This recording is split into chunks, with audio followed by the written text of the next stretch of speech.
Hello friends. कल Nifty और bank Nifty दोनों में भी लास्ट में बहुत भारी सेलिंग दिखाई दिया है।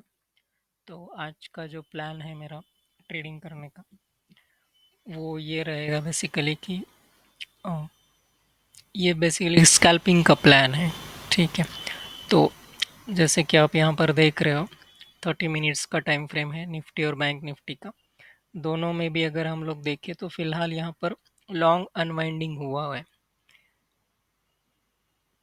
ठीक है। यहाँ पर कुछ भी अभी तक शॉर्ट बिल्टअप का सिनारियो बना हुआ नहीं है। तो अगर आज market let's say gap down open हो जाता है और अ, आपको ओ एप्पल्स अगर शॉर्ट बिल्टअप का सिचुएशन बताना शुरू कर देगा तो मैं निफ्टी के अंदर में 21734 तक के लिए टारगेट लेकर शॉर्ट की पोजीशन में बैठना चाहूँगा। और बैंक निफ्टी के अंदर में 48250 तक का शॉर्ट के पोजीशन के अंदर में बैठ सकते हैं। ये लॉन्ग टर्म या आप बोल सकते हो इंट्राडे के लिए प्लान हो गया। और अगर क्विक स्कैल्पिंग के रेफरेंस पर अगर मैं देखूं तो मान लीजिए अगर मार्केट गैप अप ओपन हो जाता है। ओके।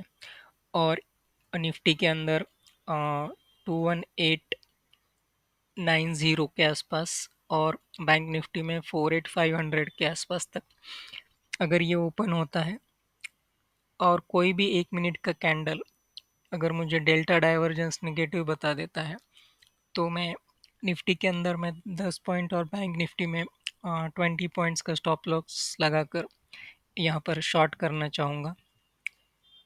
तो इन नटशेल निफ्टी और bank Nifty either way short के बारे में ही मैं कंसिडर कर रहा हूँ। पूरा गैप अप ओपन होकर अगर अपसाइड जाना शुरू कर देता है दोनों निफ्टी एंड बैंक निफ्टी तो उस टाइम पे प्राइस एक्शन देखकर कुछ डिसीजन बनाया जा सकता है। लेकिन इतना बड़ा गिरावट के बाद में इमीडिएटली लॉन्ग साइड में मैं बैठना प्रीफर नहीं करूँगा। स्टॉक्स के बारे में अगर हम लोग बात कर लेते हैं तो तीन स्टॉक्स है जिसके अंदर हम लोग आज के दिन ट्रेडिंग कर सकते हैं। पहला है HDFC AMC। ये स्टॉक्स क्यों कंसिडर किया है क्योंकि बैंक निफ्टी और निफ्टी में गिरावट के बावजूद भी अगर आप देखोगे तो इसने पॉजिटिव मोमेंटम बताया हुआ है। फ्यूचर का जो इसका चार्ट है वो उसके ऑलमोस्ट रेजिस्टेंस के पास आ गया है। अगर मैं इसका आपको स्पॉट का बताऊं तो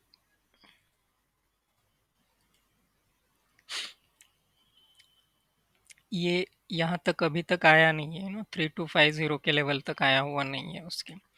लेकिन ये इसने यहाँ पर काइंड ऑफ रेजिस्टेंस पे गया है। यहाँ पर अगर आप देखोगे तो यहाँ पर और यहाँ पर दो रेजिस्टेंस लाइन दिखाई रही थी 3249 पर और 3234 पर।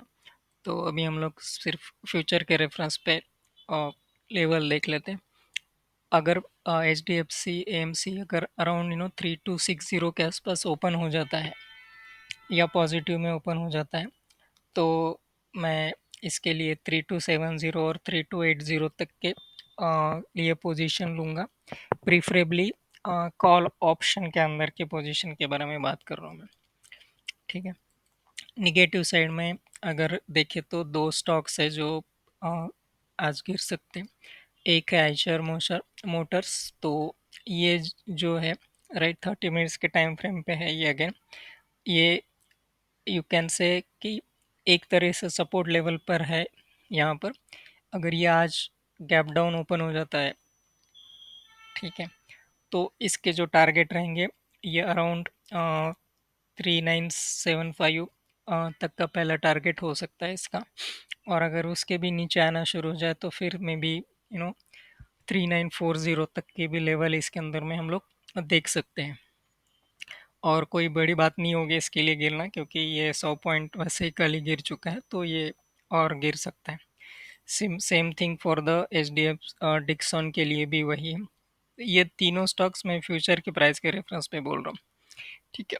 तो डिक्सन अगर हम लोग देखेंगे तो लास्ट 30 मिनट्स में एक उसने अपसाइड जाने का कोशिश किया है यहाँ पर। ये जो बड़ा विक बना हुआ है, राइट? तो ये यहाँ पर दिख रहा है कि ये एक अटेम्प्ट किया जा रहा है कि इसको थोड़ा सा अपसाइड रखा जाए।